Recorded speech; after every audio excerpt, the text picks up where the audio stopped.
Good morning, everyone.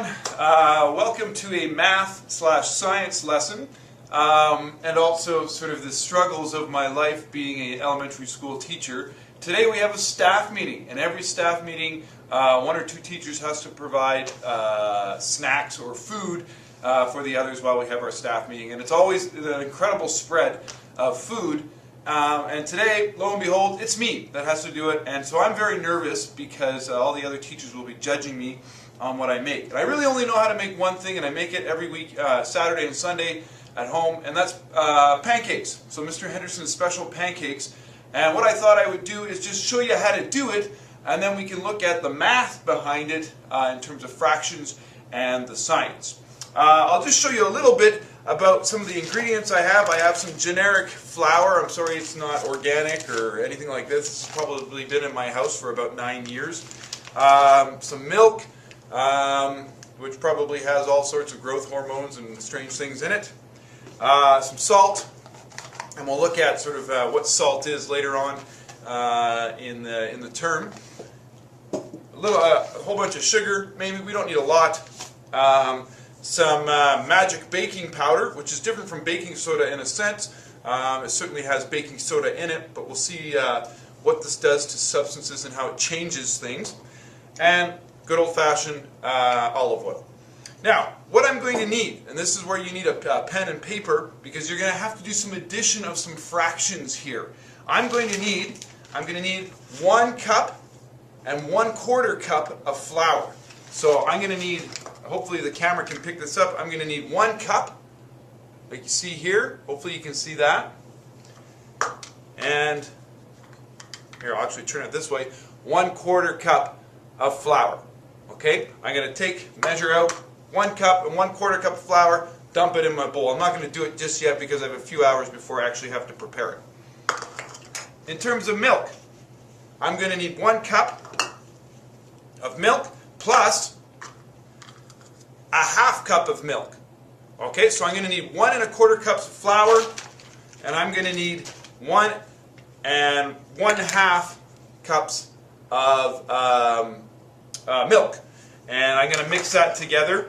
I'm going to want to put 2 teaspoons of this special magic baking powder. And what baking powder really is sodium bicarbonate, which is baking soda, and then a bit of cornstarch. And this becomes important because it actually creates a chemical reaction and causes a chemical change. And we'll get to that in a second. I'm going to put in just maybe about 2 teaspoons. So I have a tablespoon and a teaspoon. I'm going to put 2 teaspoons of salt in it, and then maybe 3/4 of a tablespoon of sugar, and just a little dab of oil, maybe a teaspoon of oil. It's not rocket science here. It's a pretty basic thing. We've been making pancakes for 10,000 years, right? So I'm going to mix those all together, give them a good little bit of a whisk, and go from there. So what you have to do, what your task is right now, is to add up between the flour and the milk, how much flour and milk will I have? How many cups will I have in total? Now remember, the flour, I'm adding 1 1/4 cups of flour. Okay? So you can write that down. And then I have 1 cup and 1/2 cup of milk. Now I put a little sprinkle of some other stuff in it, the baking powder, the salt, the sugar, the oil, to give it some texture. I can put chocolate chips in it.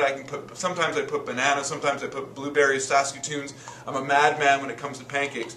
Okay, so task number 1 is add up the fractions in terms of the flour and the milk and blog your answer. The second one is, when I mix all this stuff together, am I causing a physical change? Okay, or am I causing a chemical change?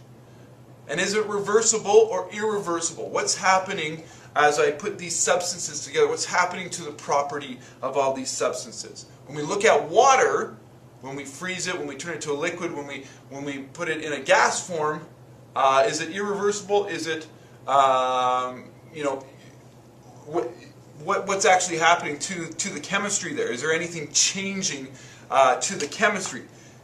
With pancakes, is there something changing with the chemistry? And keep in mind, with the magic baking powder and the experiment we did last week with the vinegar and the baking soda, the sodium bicarbonate, that there was a change that was irreversible. So just a couple clues. So blog those two things. One, add the fractions up, and number two, let me know if it's a physical change or a chemical change.